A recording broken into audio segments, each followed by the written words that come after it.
শীতের সকালে বা বিকেলে চিকেন মোমো খেতে কিন্তু ভীষণ ভালো লাগে। আপনারা অবশ্যই ট্রাই করে দেখবেন। আর আজকে একদমই সহজ একটা রেসিপি নিয়ে চলে এসেছি। ডিজাইনটা খুবই ইজি। যারা নতুন কোনোদিনও তৈরি করতে পারেন নাই তারাও কিন্তু খুব সহজেই তৈরি করতে পারবেন। তো প্রথমেই আমি চিকেনকে বানিয়েছি 1 কাপ। 2টা কাঁচামরিচ নিয়ে নিচ্ছি, পেঁয়াজ কুচি দিয়ে দিচ্ছি কিছুটা, আদা রসুন বাটা দিয়ে দিচ্ছি। এখানে আপনারা আপনাদের পরিমাণ অনুযায়ী দিয়ে দেবেন। গোলমরিচের গুঁড়া দিয়ে দিলাম 1/2 চা চামচ, আর এখানে সয়া সস দিয়ে দিলাম 1 টেবিল চামচের মতো, আর গরম ধোয়া ওঠা তেল দিয়ে দিলাম এখানে 2 টেবিল চামচের মতো। তেলটা আমি কিছুটা রসুন দিয়ে গরম করে নিয়েছি, মানে রসুন তেলের উপর দিয়ে গরম করে শুধুমাত্র তেলটাই ব্যবহার করেছি। পরিমাণ মতো দিয়ে দিলাম লবণ। এখন সমস্ত উপকরণগুলোকে ভালো করে মেখে নিচ্ছি। এখন এটা এক সাইডে রেখে দিচ্ছি এভাবেই। আর স্পেশাল একটা সস তৈরি করব, যেটা ছাড়া মোমো খেতে একদমই ভালো লাগে না আমার কাছে। তো এখানে দিয়ে দিচ্ছি 3 চা চামচ মরিচ, শুকনো মরিচ তেলে আমি গুঁড়ো করে নিয়েছি। আর ভাজা তিল দিয়ে দিচ্ছি 1 চা চামচ, মরিচের গুঁড়া দিয়ে দিচ্ছি 1 চা চামচ, আর রসুন কুচি দিয়ে যে তেলটা গরম করে রেখেছিলাম সেই গরম তেলটাও এখানে দিয়ে দিচ্ছি প্রায় 1 কাপের মতো। রসুনটা ছেঁকে দিয়েছি, আপনারা এভাবে ছেঁকে দেবেন, তাহলে খেতে ভালো লাগে। রসুনের একটা যে ফ্লেভার সেটা তেলের মধ্যে ঢুকে যায়, খেতে বেশ ভালো লাগে।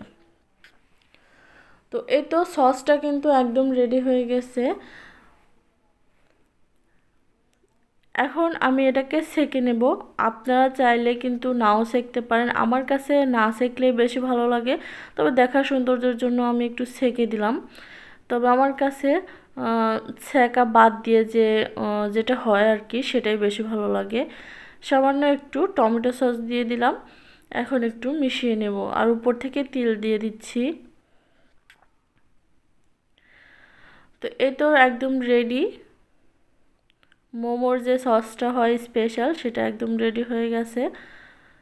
তো এটা এখন এক সাইডে রেখে দিচ্ছি। মোমোর যে ডোটা তৈরি করব আমরা, সেটা এখন রেডি করে নেব। দিয়ে দিচ্ছি আটা। আপনারা কিন্তু ময়দাটাও ব্যবহার করতে পারেন, তো আমার কাছে আজকে ময়দা ছিল না, তাই আমি আটা দিয়েই তৈরি করছি। এখানে প্রায় 1.5 কাপের মতো আটা নিয়ে নিয়েছি, আপনারা আপনাদের পরিমাণ মতো নিয়ে নেবেন। দিয়ে দিচ্ছি পরিমাণ মতো লবণ, গুঁড়ো দুধ দিয়ে দিচ্ছি 1 টেবিল চামচ, সয়াবিন তেল দিয়ে দিচ্ছি 1.5 টেবিল চামচের মতো। এখন সমস্ত উপকরণ ভালো করে মিশিয়ে নেব। এভাবে উপকরণগুলো মিশিয়ে নিয়েছি, দেখতেই পাচ্ছেন। এখন কুসুম গরম পানি দিয়ে এটাকে একটা ডো তৈরি করে নিতে হবে।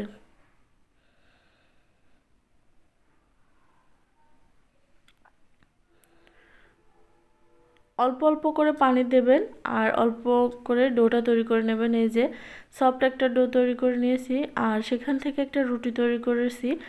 রুটি তৈরি করাটা দেখালাম না, তাহলে ভিডিওটা অনেক বড় হয়ে যাবে। রুটি তৈরি করার পর এরকম একটা স্টিলের গ্লাস দিয়ে আমি কেটে নিয়েছি। আর মোমোর ভাজটা এখন দেখিয়ে দিচ্ছি, একদম ইজি একটা ভাজ দেখিয়ে দিব। এই ভাজটা অনেক সহজ লাগে আর খুবই তাড়াতাড়ি হয়ে যায়, সেজন্য আজকে আপনাদেরকে এই ভাজটাই দেখিয়ে দিলাম।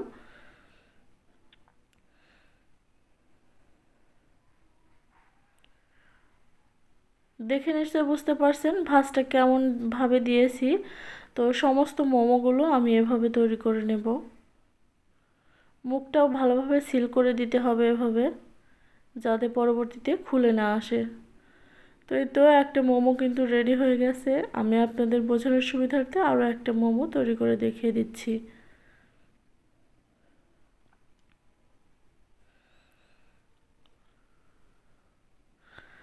তো সেম পদ্ধতিতে সবগুলো মোমো তৈরি করে নেব।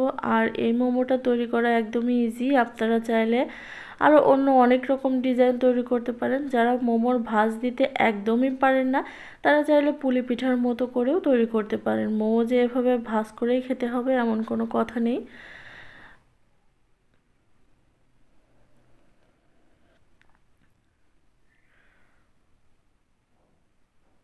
তো সবগুলো মোমো এভাবে তৈরি করে নিয়েছি। এখন এটাকে স্টিম করব। যাদের কাছে স্টিমার নেই তারা কিভাবে স্টিম করবেন সেই পদ্ধতিটাই দেখিয়ে দিব। তো প্রথমে একটা কড়াইতে আমি পানি নিয়ে নিয়েছি আর উপরে একটা আটা চালা চালনি দিয়ে দিয়েছি। পানিটা যখন খুব ভালোভাবে গরম হয়ে এসেছে, মানে উপর থেকে ভাপ ওঠা শুরু করেছে, তখনই মোমোগুলো দিয়ে দিচ্ছি। এখন ঢাকনা দিয়ে ঢেকে 10 মিনিটের জন্য অপেক্ষা করব। 10 মিনিটের মধ্যেই মোমোগুলো একদম রেডি হয়ে গেছে। আমি এটাকে এখন নামিয়ে নিচ্ছি। আর দেখতেই পারছেন মোমোগুলো একদম রেডি হয়ে গেছে। তো মোমো তৈরি করতে স্পেশাল আর ভাবে কোনো স্টিমারের প্রয়োজন নেই, চাইলে এভাবে আপনারা তৈরি করে নিতে পারবেন। তো মোমোগুলোকে এখন আমি পরিবেশন করে দিচ্ছি। কেমন লাগলো আজকের এই রেসিপিটা অবশ্যই কিন্তু কমেন্ট করে জানাবেন। ভালো লাগলে ফ্রেন্ডস অ্যান্ড ফ্যামিলিদের সাথে বেশি বেশি করে শেয়ার করে দেবেন। আর আমার চ্যানেলটা সাবস্ক্রাইব করে পাশে থাকা বেল বাটনটা অন করে দেবেন।